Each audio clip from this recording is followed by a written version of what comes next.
Well, hello, Enid. Jerald Gilbert, your city manager, here with Larissa Sloan. Larissa, take us away. Well, I just want to say happy 4th to those that maybe missed out last week or whatnot. And so we're just going to go ahead and extend that happy 4th of July and happy Independence Day. Absolutely. It was a fantastic fireworks show. I hope everybody got to see it. I did. And it was very, very good.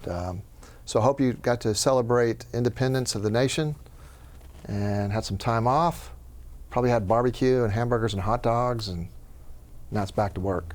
Now it's back to work. But what most importantly we want to say is thank you to our service members and our veterans and our active duty military.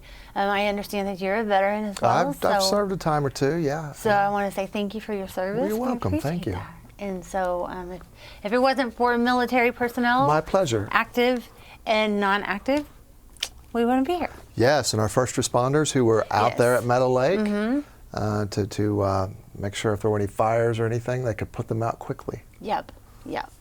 Well, we have some information that we're going to give you. So we're just going to jump right into it. So as always, you know, the library always has things going on, and we get the honor of being able to tell you a little bit about what's going on out there. But so the library during the summers while school is out, they have a program that starts in July, and it's called the Lunch Bunch, and that is free lunches for anyone 18 and younger, and just to ensure that the children in our community do have meals. And so there's more information that probably goes into that. And so you can get that information on their website, which is enid.okpls.org. It is at the library. Those dates are July 1st through August 19th. That is Monday through Friday from 12 to 1.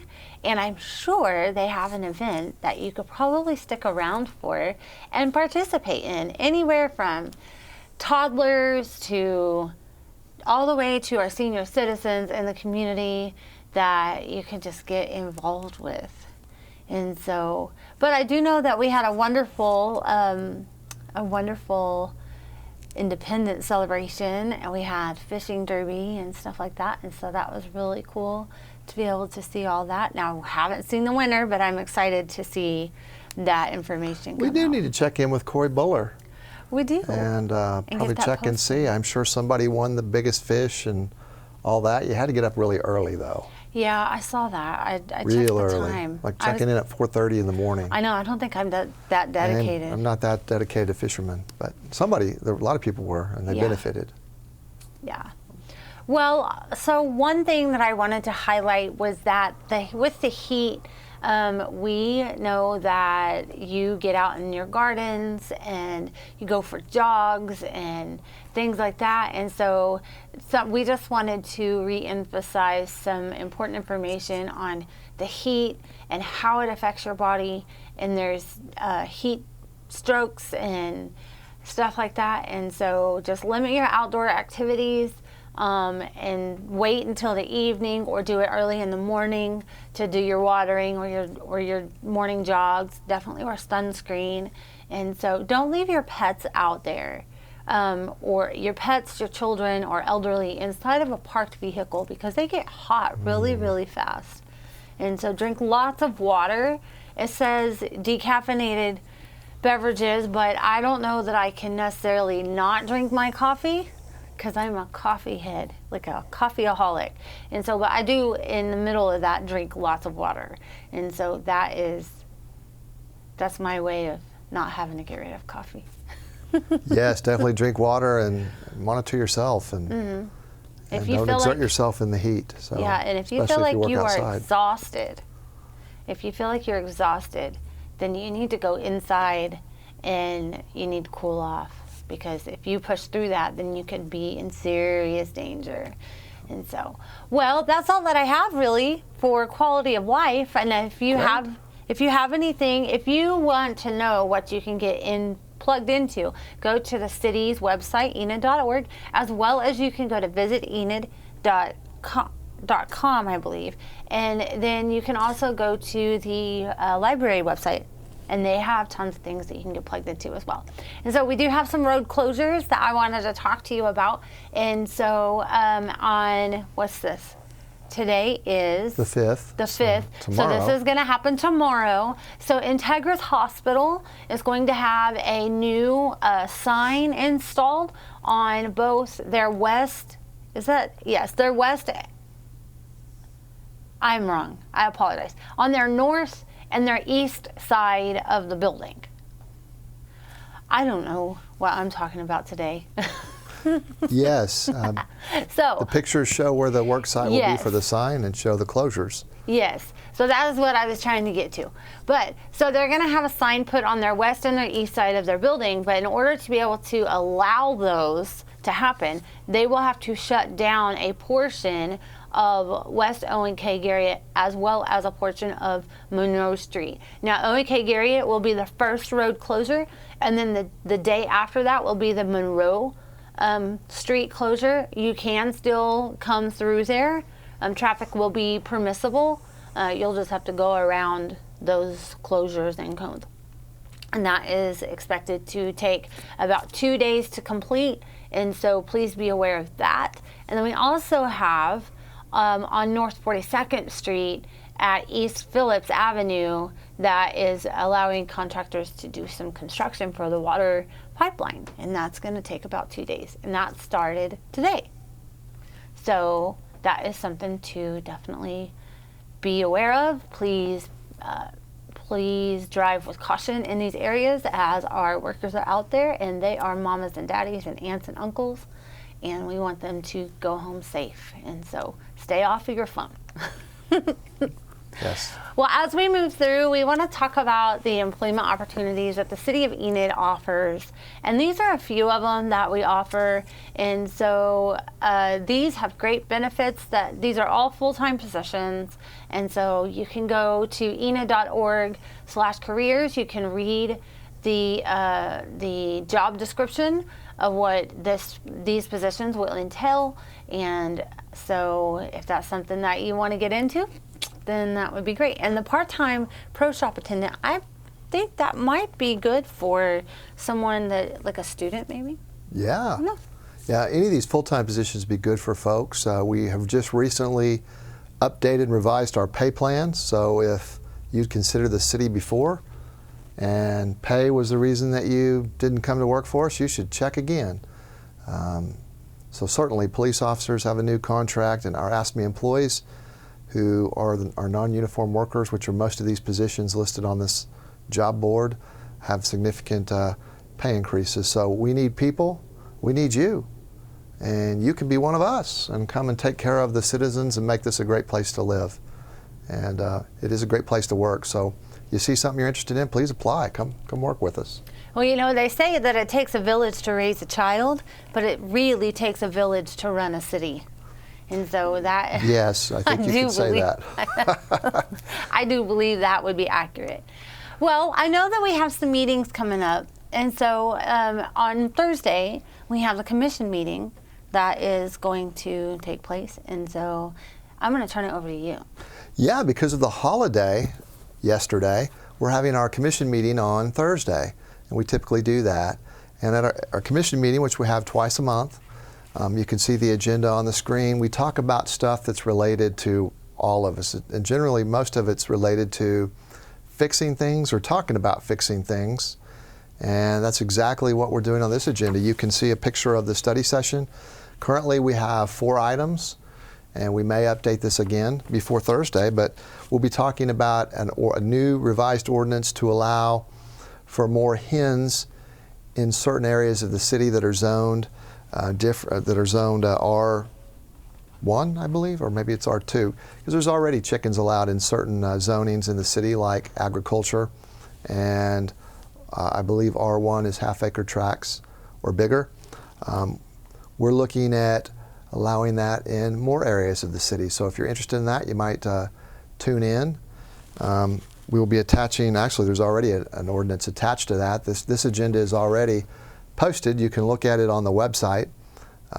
It may be updated or changed in accordance with the law 24 hours in advance of the meeting. So you'll also see there's an update on the Kaw Lake project, a financial update. This is an update that we normally give to the Kaw Lake Oversight Committee, And we have talked about it, I think, a time or two at the City Commission, but we're going to start giving them the exact same financial update that we give to the Caw Lake Oversight Committee, which is a committee that was agreed to when the sales tax was passed and extended for the project.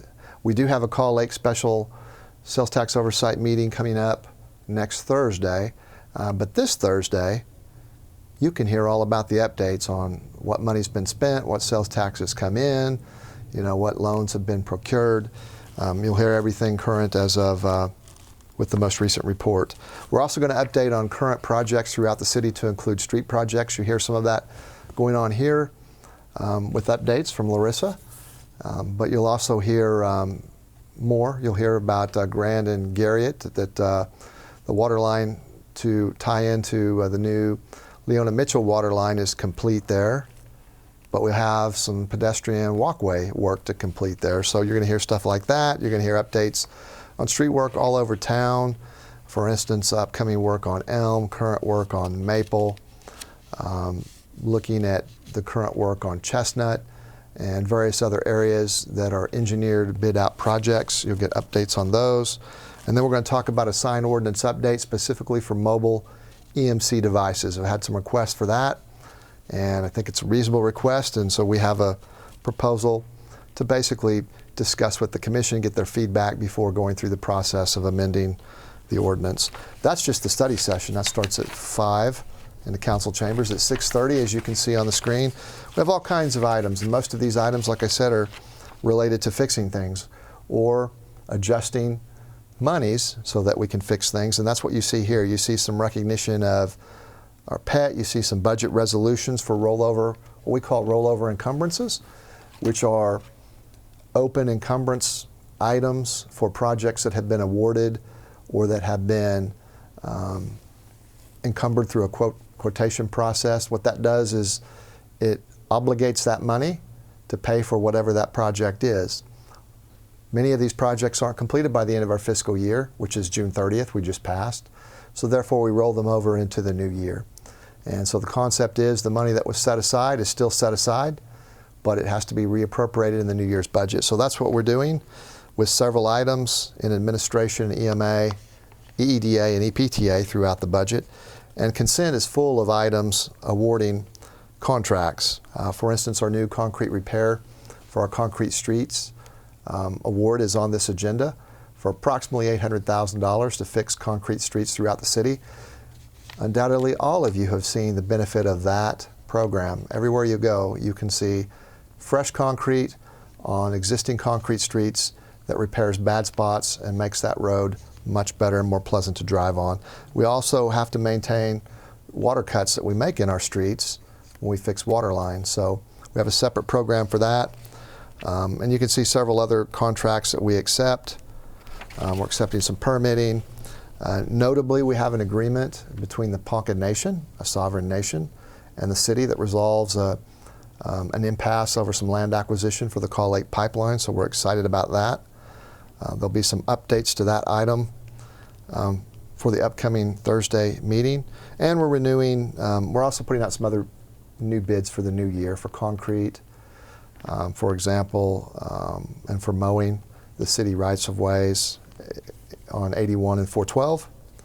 And we're renewing our insurance. And we have claims and some budget items in our authority. So another busy meeting, July 7th. And then our next meeting after that is on July 19th. So the beat goes on. We are dedicated here at the city to fixing things, fixing our infrastructure and improving our infrastructure. And so we'll continue to do that in our new fiscal year. That's a lot going on. Yes. And that's what, at the end of the day, that's what every city employee is doing. They're either providing customer service, providing whatever service they're in, supporting the public or supporting other city entities while we fix stuff and build stuff and maintain stuff. Always moving forward. Always. Over to you, Larissa. Well, I know that you just talked about the commission meeting, and so thank you for doing Yes. that. And so just a recap of what he was talking about. So we do have the meeting on Thursday, July 7th. That is the commission meeting, and the study session is at 5, and then the commission meeting is at 6:30. But then we also have MAPC coming up, and that's on Monday, July 18th. But you said that the next commission meeting is on July 19th, and so I will Yes. get that corrected, but and then we will make sure that's on there for next week, and so that way you can stay updated. But yes, Yes, and Now MAPC is on the 18th, like you have it there, and then the next day we Yep. have the next Yep. commission meeting. yeah, because the commission meeting is the first and third Tuesdays, unless there's a holiday, and then it's Thursdays, and then the MAPC is on the third Monday of Yes. every month. And so the public, from what I understand, the public is invited. Oh, always. These are public meetings. Your municipality, your city at work we do it openly, transparently. We're bound to follow the law, and we want to follow the law anyway with open meetings and open records. So how we give you notice is by posting agendas 24 hours or more in advance of the meeting. And we do that with all our meetings. You can go out on the website and look at the calendar of upcoming meetings. You just won't see agendas yet because those are produced closer to the meeting time. But you can see when all the regular meetings are scheduled, and when for some reason the regular meeting isn't going to work or there needs to be a change, we'll have special meetings or reschedule regular meetings, and you should get all those updates from our city clerk on the calendar page of our website. And if you need help navigating to that page, then you just call our office. It's 616-7258, and my name is Larissa. I'd be more than happy to help you. I will be answering the phone. And so, this is where we move into our passion about the apps for the city of Enid. So I know you've heard us talk about this before, just the same as HeatClickFix, but the Garfield County Emergency Management app will tell you about the heat that's predicted. Yes, that's predicted. And so that way you can know whether you need to worry about watering because maybe we have rain coming and stuff like that. And so that'll let you know whether you need to go out in the morning really early because it's going to be a scorcher that day, or in the evening. And also not just watering your plants and mowing your yard, but for your pets. If it's too hot for you out there, it's probably too hot for them.